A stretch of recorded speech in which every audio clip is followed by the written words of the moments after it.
All right, let's talk about the different parts of the instrument. Your clarinet comes in many different pieces, and there's a lot of different parts. So I'm going to explain them to you from the bottom of the clarinet up, and that's how I usually like to put the clarinet together anyway. And then at the end, I'll talk about some of these extra things.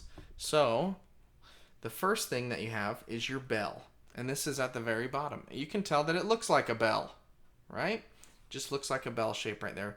Some bells have their name. This one says Artley because it's an Artley clarinet, and some don't, but most of them do.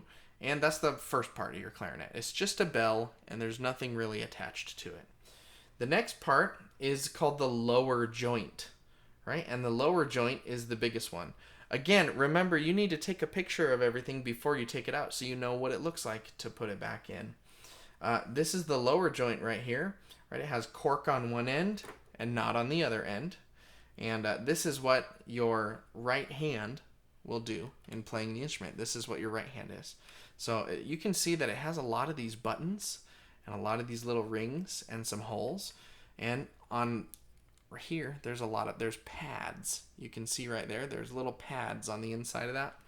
All of that can be damaged or broken, so you want to make sure you take really good care of it. And I will teach you how to take care of your instrument.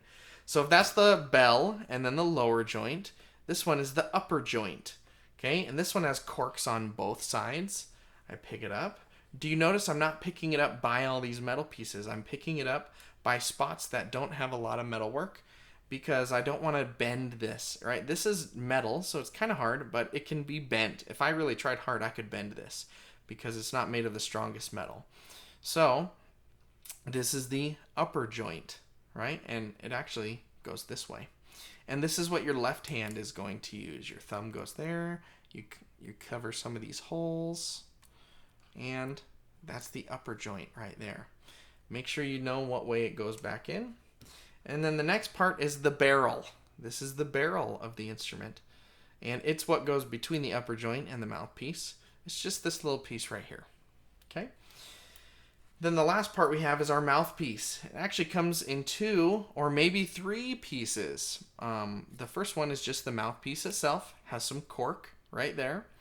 And then it has a hole right here. And our reed will go right here. And then this is where our teeth go on the top.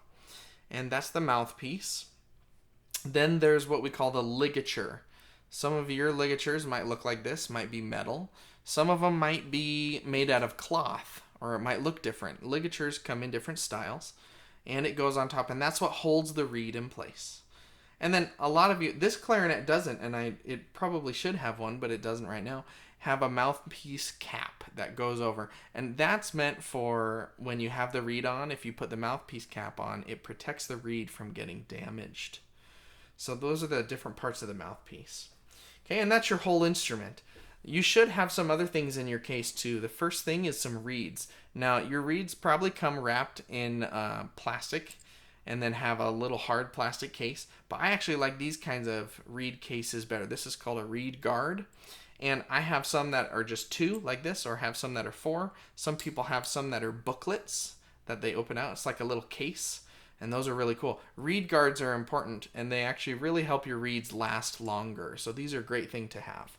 The next thing you should have is this, a swab. And what this is going to do is this is going to be something we put through our instrument in order to clean it, to keep it so all of the different the different water and stuff that collects on the inside of the instrument doesn't collect and cause problems. So we clean it out with that. That's a swab. You might have a piece of cloth like this, and that's just meant to kind of clean off your clarinet. You can clean off some of the spots on it, and that's a good thing to have. It's not super necessary, but that helps it look nice. You can kind of polish the keys a little bit, make it look really good. It's good to take good care of your instrument. And then the last thing is cork grease. It's hard to read that, but it says cork grease, and that's what you would put on these corks. You'd kind of put it on there and rub it in. This looks like chapstick, but it's not chapstick, so don't put it on your lips. It's meant for the cork.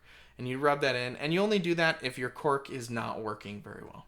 So those are the different parts of your clarinet, and they're all very important parts. You can't play a clarinet without some of those things. So you need to know what they are, and you need to know what they're called.